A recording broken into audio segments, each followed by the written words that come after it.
بسم اللہ الرحمن الرحیم۔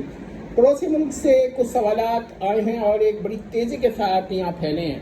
اور جیلمی صاحب کے بعض نظریات کی وجہ سے وہ اور زیادہ اشاعت حاصل کر رہے ہیں۔ آئے دیکھیں وہ سوالات کیا ہیں۔ پہلا تو یہ ہے کہ کیا اللہ کا بت بنانا شرک ہے کہ نہیں؟ ٹھیک ہے، غیر اللہ کو آپ خدا نہ مانیں، کسی بھی غیر اللہ کو خدا نہ مانیں، لیکن آپ یہ تو کہہ سکتے ہیں، وہ سوال کرتے ہیں کہ بھائی اللہ کا ایک بت بنا لیں۔ اب آپ یہ کہیں گے کہ اللہ کی تو کوئی صورت ہی نہیں ہے، یا صورت تو ہے مگر وہ کیا کہتے ہیں اس طرح کی نہیں بن سکتی جس طرح کے پتھر سے صورت بنتی ہے، تو پھر آپ کہیں گے کہ بھائی یہ شرک تو غلط تو ہوا، شرک نہ ہوا۔ وہ یہ سوال کرتے ہیں۔ تو بات یہ وہ یہ کہتے ہیں کہ جو پتھر ہے یا بت ہے یا میٹلک بت ہے یا اسٹون کا بت ہے، تو یہ کوئی صفت خدا کی نہیں رکھتا، نہ ذاتی طور پر نہ عطائی طور پر، بلکہ یہ تو انکمیونیکیبل صفت بھی خدا کی نہیں رکھتا، کمیونیکیبل صفت بھی خدا کی نہیں رکھتا۔ صرف اتنا ہوتا ہے کہ اس بت سے خدا کی طرف توجہ مرکوز ہو جاتی ہے، انسان خدا کی طرف اس بت کے ذریعے متوجہ ہو جاتا ہے،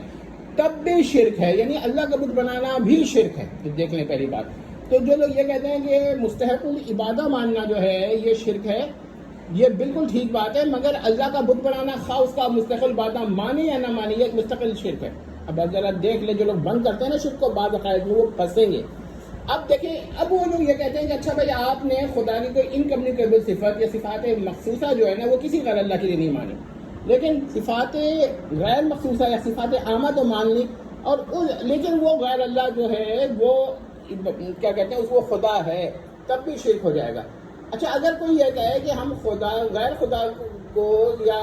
بت کو یا غیر اللہ کو عبادت نہیں کرتے مگر اس کو خدا مانتے ہیں، تب بھی شرک ہو جائے گا۔ یہ ٹھیک ہے کہ ایک دور تھا کہ جس کو خدا مانتے تھے اس کی عبادت کے بھی جواز کے قائل ہوتے تھے، مگر اب یہ بھی نظریہ پیدا ہو گیا ہے کہ غیر اللہ کو خدا تو مانا جائے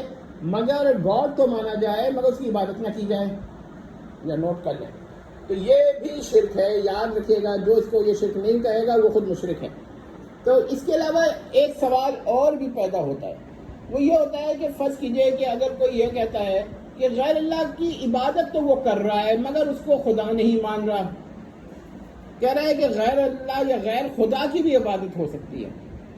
تو یہ بھی شرک ہے۔ تو شرک جو ہے نا یہ کسی اہم عقیدے میں نہیں ہے، بلکہ کوئی ایسی صفت بعض دفعہ غیر اللہ کے لیے ماننا وہ بھی شرک ہو جاتا ہے جو اللہ تعالیٰ پہ محال ہو۔ اب اس کی میں مثال دیتا ہوں کہ صفت ذاتی جو ہے، علم ذاتی جو ہے نا یہ غیر اللہ پر محال ہے، عقلی ہے اور غیر مقدور بھی ہے، ٹھیک ہے، یہ تو بات طے ہو گئی۔ لیکن اگر کوئی کسی ایک ذرے کا بہت ہی معمولی سا علم ذاتی مانے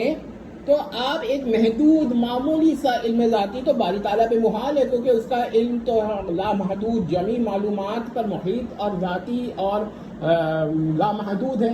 ایبسلوٹ ہے۔ تو آپ دیکھیں کہ یہ جو علم ثابت کر رہے ہیں کہ اللہ پر محال ہے، کیونکہ اگر اللہ کا علم محدود ذاتی معمولی ہو تو یہ نقص اللہ ہے جو ممتنع بدعات ہے۔ تو کیا نتیجہ نکلا، یہ نوٹ کرتے رہیے گا میری بات کو، میں یہ بتا رہا ہوں کہ یہ صفت جو ہے ایک ذرے کی معمولی جو ہے کیا کہتے ہیں علم ذاتی، ایک ذرے کا، دو ذرے کا، بلکہ اس سے بھی چھوٹا محدود علم ذاتی، یہ غیر اللہ کے لیے ماننا یہ شرک کفر ہے۔ یہ محال بالذات ہونا نہ ہونا یہ تو ایک الگ بحث ہے، شرک و کفر ہونا یہ الگ بحث ہے، کیونکہ یہ ایک شرک ہے ایک کفر ہے، ٹھیک ہے۔ تو اب آپ لوگوں نے اگر یہ بات ہماری سمجھ لی تو یہ بھی سمجھیے کہ اتنا معمولی سا علم ذاتی ماننے سے الہ کہاں بنتا ہے۔ ذرا غور کریں، اللہ کے لیے تو یہ محال ہے جو کہ واحد الہ ہے، اور غیر اللہ کے لیے اگر آپ عبادت نہیں بھی مان رہے، کہہ رہے ہیں کہ بھائی یہ ایسا الہ ہے، ایسا خدا ہے، ایسا گاڈ ہے، ایسا ڈیٹی ہے جس کی عبادت ہو ہی نہیں سکتی ہے، لیکن یہ جملہ کہنا کہ یہ ڈیٹی ہے، یہ الہ ہے، یہ گاڈ ہے، یہ کیا کہتے ہیں جی کیپٹل سے گاڈ ہے، یہ جی اسمال سے گاڈ ہے، یہ سب کفر و شرک ہو جاتا ہے۔ تو یہ میں نے آپ لوگوں کو اس لیے بتا دیا ہے کہ اور یہ بھی نہیں ہے شرک کے لیے کہ آپ اللہ کے برابر مانیں، آپ اللہ سے چھوٹا کوئی خدا مان لیں تب بھی شرک ہو جاتا ہے۔ ابھی میں اس پہ ایک دو لیکچر اور بناؤں گا۔ تو جیلمی صاحب کا جو شرک ہے نا وہ منی گاڈس کا ہے، میں نے اس پہ اتنے لیکچر بنا دیے ہیں کہ اب مزید اور ایک ایک سوال کے جیلمی صاحب کے دفاع کے بھی جواب دیے اللہ کے فضل و کرم سے۔ آپ لوگ بس یہ سمجھ لیں کہ شرک ہے، اس کا دفاع نہیں ہو سکتا، اور راٹھی صاحب نے جو باتیں کہی ہیں وہ بھی شرک ہے، قرآن سے غلط معنی لیے ہیں، لیکن سوال یہ ہے کہ جیلمی صاحب کو اسلام کے دفاع ہونے کا کیا رائٹ پہنچتا ہے جو خود منی گاڈس کا قائل ہے۔ شرک فی صفات کر رہا ہے. کہہ رہا ہے کہ کوالٹیز کے اعتبار سے میں کہہ رہا ہوں، عبادت کے اعتبار سے کہے نہ کہے، کوالٹیز کے اعتبار سے کہہ رہا ہوں، تو دونوں ہی شرک ہیں، دونوں ہی کفر ہیں. والسلام تمت.